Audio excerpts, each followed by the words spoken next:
সামনে যদি নির্বাচন হয় ইনশাআল্লাহ তারেক রহমানের নেতৃত্বে বাংলাদেশ জাতীয়তাবাদী দল সরকার ক্ষমতা গঠন করবে এবং আমরা ইনশাআল্লাহ ক্ষমতায় এসে বাংলাদেশের সকল জনগণের আশা আকাঙ্ক্ষা পূরণ করতে পারবো। বন্ধুরা আমার, বিএনপির বিপদের সময় যারা ছিল না, যারা রাতে আওয়ামী লীগ করছে, দিনে আমাদের সাথে সম্পর্ক রাখছে, এই ধরনের মুনাফিকদেরকে নিয়ে আমরা কোনো অবস্থায় তাদেরকে নবায়ন করার সুযোগ দিব না। বিএনপির 50টা কর্মী আমার দরকার, কিন্তু 2000 কর্মী আমার দরকার নাই। দুঃসময়ের 50 জন কর্মী আমার এনাফ, কিন্তু এখন হাজার হাজার কর্মী আসতেছে, কোনো প্রয়োজন নাই। আপনারা দুঃসময় ছিলেন, দুঃসময়ের কর্মীরা এই বিএনপিকে নেতৃত্ব রেখেছেন, বিএনপিকে ভালো অবস্থানে নিয়ে এসেছেন। আপনাদের মতো কর্মীরা যদি দেশে না থাকতো তাহলে বিএনপি অনেক বিপদ হইতো।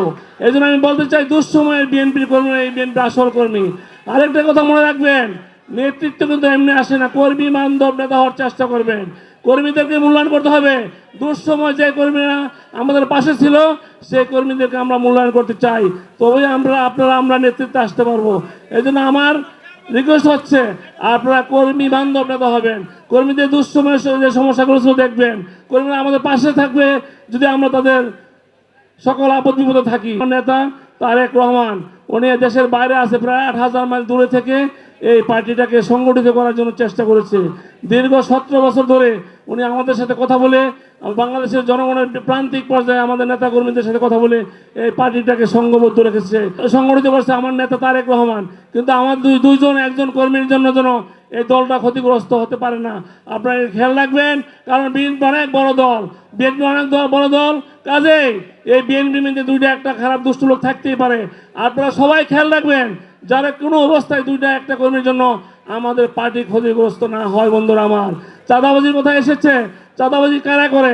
যারা 5ই আগস্টের পরে বিএনপির 2-1 নেতার মাধ্যমে আওয়ামী লীগ যারা আমাদের দলে অনুপ্রবেশ করেছে তারাই চাঁদাবাজির সাথে জড়িত। শহীদ রাষ্ট্রপতি জিয়া রহমানের আদর্শের কর্মীরা, তারেক রহমানের কর্মীরা চাঁদাবাজির সাথে জড়িত থাকতে পারে না। যারা চাঁদাবাজি করে তারা বিএনপির লোক না, বিএনপির আদর্শের লোক না, শহীদ রাষ্ট্রপতির আদর্শের কর্মী না। সতর্ক থাকতে হবে। আমি বিশ্বাস করি সামনে যদি নির্বাচন হয় ইনশাআল্লাহ তারেক রহমানের নেতৃত্বে বাংলাদেশ জাতীয়তাবাদী দল সরকার ক্ষমতা গঠন করবে এবং আমরা ইনশাআল্লাহ ক্ষমতায় এসে বাংলাদেশের সকল জনগণের আশা আকাঙ্ক্ষা পূরণ করতে পারবো। বন্ধুরা আমার, নবায়নের যে প্রোগ্রাম হচ্ছে, আমরা এই নবায়নে কোনো অবস্থায় আমরা যারা আওয়ামী লীগের দোসর তাদেরকে আমরা এই নবায়ন করতে দিব না। আপনারা সতর্ক থাকবেন, যদি আপনাদের মাধ্যমে কেউ নবায়ন হয় আপনাদেরও কিন্তু আমরা ছাড়বো না, আপনাদের পানিশমেন্ট ভোগ করতে হবে।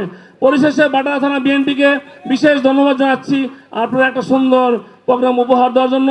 আমাদের ঢাকা মহানগরের উত্তরের পক্ষ থেকে আপনাদের সবাইকে ধন্যবাদ জানিয়ে আমার নেত্রী খালেদা জিয়ার জন্য দোয়া করবেন।